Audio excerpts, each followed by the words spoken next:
रविवार को पीएम मोदी की मन की बात के 100वें एपिसोड के लिए बीजेपी ने बड़े पैमाने पर तैयारियां की हैं। बीजेपी ने कहा है कि मन की बात का 100वां एपिसोड कई मायनों में ऐतिहासिक होगा। देश भर में करीब 4 लाख सेंटर में मन की बात का लाइव प्रसारण होगा। बीजेपी ने जानकारी दी है कि हर विधानसभा क्षेत्र में 100 से ज्यादा जगहों पर बड़े स्तर पर कार्यक्रम आयोजित किए जाएंगे, जिसमें स्थानीय सांसद, विधायक, चुने गए जनप्रतिनिधि, पार्टी के पदाधिकारी शामिल होंगे।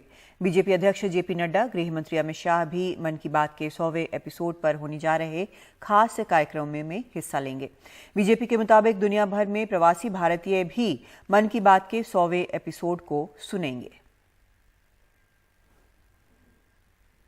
और हमारे एग्जीक्यूटिव एडिटर अखिलेश शर्मा इस पर और जानकारी दे रहे हैं। मन की बात कार्यक्रम का 100वां अंक कल प्रसारित किया जाएगा सुबह 11 बजे।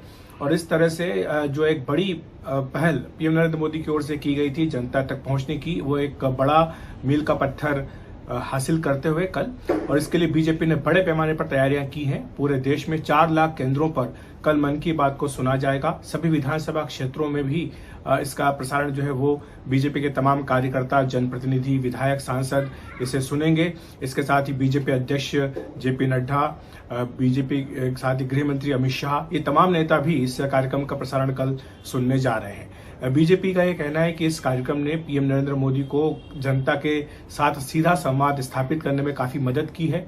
और इस कार्यक्रम का जो स्वरूप है उसमें कोई भी राजनीतिक बात इस पिछले 99 अंक में नहीं की गई है। तो ये अपने आप एक बहुत बड़ी बात है। किस तरह से जो सामाजिक मुद्दे हैं, जनता से जुड़े मुद्दे हैं, जनता के वो गुमनाम नायक जिनके कामों के बारे में कोई चर्चा नहीं होती है, उनके कामों का जिक्र करके पीएम नरेंद्र मोदी ने पूरे देश के लोगों के साथ उनको परिचय उनका करवाया है। तो ये अपने आप में एक बहुत बड़ी बात है। ये बीजेपी ने कल जो अपनी प्रेस रिलीज दी थी उसमें ये बात कही है। इसके अलावा उन्होंने ये भी कहा है कि मन की बात जो है 51 भारतीय भाषाओं में प्रसारित होता है, 11 विदेशी भाषाओं में भी इसका प्रसारण होता है। तो देश विदेश में भी इसका सीधा असर देखने को मिलता है। इसके साथ ही IIM रोहतक की एक स्टडी हुई जिसमें ये पाया गया कि 96% जो भारत की जनता है वो मन की बात कार्यक्रम से जुड़ी है। 23 करोड़ ऐसे लोग हैं जो नियमित तौर पर इसका जो प्रसारण है वो सुनते हैं, और 100 करोड़ के करीब लोग ऐसे हैं जिन्हें मन की बात कार्यक्रम के बारे में जानकारी है। इसके साथ ही अन्य स्तरों पर भी कल के इस एपिसोड को यादगार बनाने के लिए प्रयास किए जा रहे हैं। संस्कृति मंत्रालय जो है आज देश भर के 11 जो ऐतिहासिक स्मारक हैं, इसके सलाह स्थल हैं, जैसे कि लाल किला है या मोढेरा मंदिर है, इन तमाम जगहों पर आज एक विशेष प्रोजेक्शन मन की बात को लेकर के किया जा रहा है।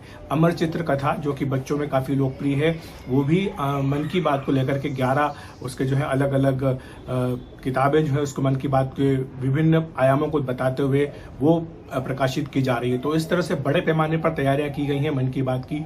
और साथ ही एक वीडियो भी अभी आया है जिसमें पहली बार ये बताया गया कि पीएम नरेंद्र मोदी का जो हर महीने का एक कार्यक्रम होता है, इसके लिए किस तरह से तैयारियां की जाती हैं। प्रधानमंत्री निवास पर किस तरह से एक स्टूडियो बनाया गया है जहां पर कि पीएम हर महीने ये बात करते हैं। आपको बताएं कि मन की बात जो है कई मायनों में ऐतिहासिक है। पहली बार ऐसा हुआ था कि जो अमेरिका के तत्कालीन राष्ट्रपति हैं बराक ओबामा, वो भी इस कार्यक्रम में पीएम मोदी के साथ जुड़े थे। इसके साथ साथ पीएम मोदी देश के अन्य जो विभिन्न बड़ी हस्तियां हैं उन्हें भी मन की बात में जोड़ चुके हैं।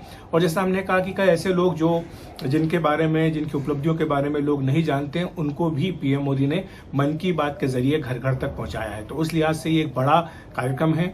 और रेडियो जो कि आकाशवाणी, ऑल इंडिया रेडियो के नाम से हम जानते हैं, जिसके बारे में कहा जाता है कि सोशल मीडिया और टेलीविजन मीडिया के इस दौर में रेडियो कहीं पीछे छूट गया था, एक बार फिर से रेडियो को लोगों के बीच में ले जाने में भी मन की बात ने एक बड़ी भूमिका निभाई है। तो इस लिहाज से ये एक बहुत ही ऐतिहासिक और सफल कार्यक्रम माना जा रहा है।